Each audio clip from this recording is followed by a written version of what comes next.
কড়া নিরাপত্তার মধ্যে কাছাড়েও চলছে ভোট গণনা। গোটা রাজ্যের সঙ্গে চলছে পঞ্চায়েত নির্বাচনের ভোট গণনা কাছাড় জেলায়ও। রবিবার গোটা বরাকে কড়া নিরাপত্তার মধ্যে শুরু হয়েছে ভোট গণনা পর্ব।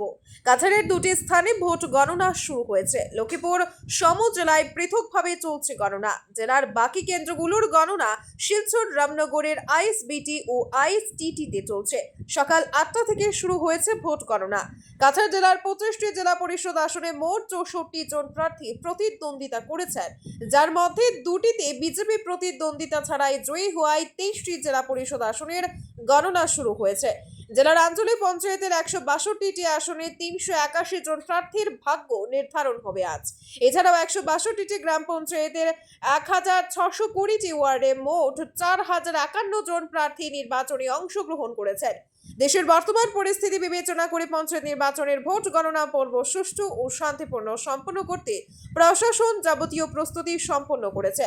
পঞ্চায়েত স্তরের উন্নয়নী রূপরেখা নির্ধারণে শুরু হওয়া ভোট গণনা পর্ব আগামীতে এক গুরুত্বপূর্ণ মাইল ফলক হয়ে উঠবে বলে আশাবাদী জেলার জনগণ।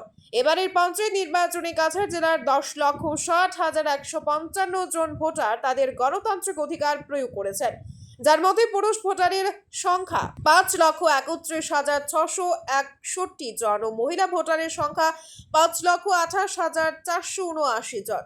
রবিবার শুরু হওয়া ভোট গণনা প্রক্রিয়াকে কেন্দ্র করে কাছাড়ের 7টি বিধানসভা কেন্দ্রের বিভিন্ন গ্রামাঞ্চল থেকে বিভিন্ন রাজনৈতিক দলের পাশাপাশি নির্দল প্রার্থীর সমর্থকদের উপচে পড়া ভিড় পরিলক্ষিত হয়েছে। সব মিলিয়ে পঞ্চায়েত নির্বাচনের ভোট গণনা প্রক্রিয়াকে ঘিরে শিলচরের আইএসবিটি ও আইএসটিটি কেন্দ্র যেন জনসমুদ্রে পরিণত হতে দেখা গেছে। रिपोर्ट आज के बरात। LIC जिंदगी के साथ भी जिंदगी के बाद भी। आज আপনার পলিসি করতে যোগাযোগ করুন লাইফ ইন্স্যুরেন্স অ্যাডভাইজার সৌমিত্র পালের সাথে। যোগাযোগ নম্বর 9864012438। সুধী দর্শক, আপনারা আমাদের আজকের বরাক ইউটিউব সাবস্ক্রাইব এবং ফেসবুকে ফলো করতে ভুলবেন না কিন্তু।